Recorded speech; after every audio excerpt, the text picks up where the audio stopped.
बिस्मिल्लाहिर्रहमानिर्रहीम। अस्सलाम वालेकुम। मेरा नाम शबाना है और मैं आपको किचन स्किल्स में खुश आमदीद कहती हूँ। आज मैं आपके साथ लेमन जिंजर बीफ कढ़ाई की रेसिपी शेयर करूंगी। झटपट ये कढ़ाई तैयार होगी। लेमन जिंजर बीफ कढ़ाई के लिए लिया 1 टीस्पून कुटी हुई काली मिर्च है, 1 टीस्पून भुना हुआ कुटा हुआ जीरा, 1 टीस्पून कुटा हुआ धनिया है, 1 टीस्पून कुटी हुई लाल मिर्च है, 1 टेबलस्पून लेमन का जूस है, आधा कप दही का है, 1 टीस्पून नमक है, हाफ टीस्पून हल्दी है, 1 टीस्पून गरम मसाला है, 1 टेबलस्पून लहसुन अदरक का पेस्ट है, 1 अदद प्याज है जिसको मैंने बारीक काट लिया, आधा कप तेल का है। आप तेल की जगह घी भी ले सकते हैं। आधा किलो उबला हुआ बीफ है, 1 पाव टमाटर है जिनको मैंने मोटा मोटा पीस लिया है। जब लेमन जिंजर बीफ कढ़ाई तैयार हो जाएगी, कसूरी मेथी डालेंगे, स्लाइस में काटे हुए लेमन डालेंगे, लंबाई में कटा हुआ अदरक डालेंगे, सब्ज मिर्चें डालेंगे। ऑयल गर्म हो चुका है, इसमें प्याज को डालेंगे और सॉफ्ट कर लेंगे। आंच को आपने तेज ही रखना है। प्याज सॉफ्ट हो चुका है, इसमें लहसुन अदरक का पेस्ट डाल देंगे।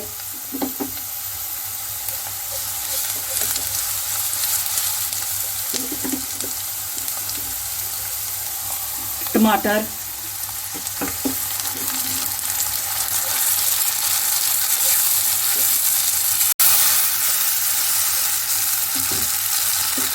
कुटा हुआ सूखा धनिया, भुना कुटा जीरा, कुटी लाल मिर्च, हल्दी, नमक।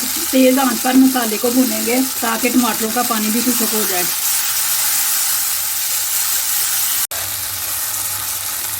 टमाटरों का पानी खुश्क हो चुका है, ऑयल भी अलग हो गया है।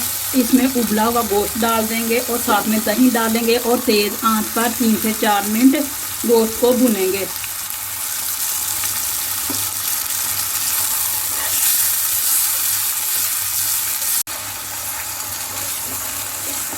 गोश्त भुन चुका है, इसमें गरम मसाला पाउडर डाल देंगे, कुटी हुई काली मिर्च, लेमन जूस, कसूरी मेथी। अच्छी तरह मिक्स करेंगे।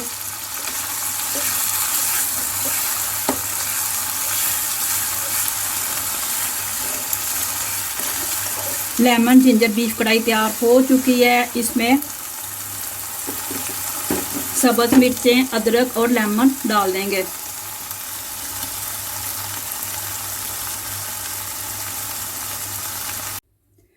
लेमन जिंजर बीफ कढ़ाई बहुत ही इजी रेसिपी है। आप इसको गरम गरम नान या रोटी के साथ एंजॉय करें। अगर आपको मेरी वीडियो पसंद आई है तो इसको लाइक, शेयर और मेरे चैनल को सब्सक्राइब कीजिए। ऐ हमारे मौला हमारे सगीरा कबीरा गुनाहों को माफ़ फरमा दे। आमीन सुम्मा आमीन। अल्लाह हाफिज़।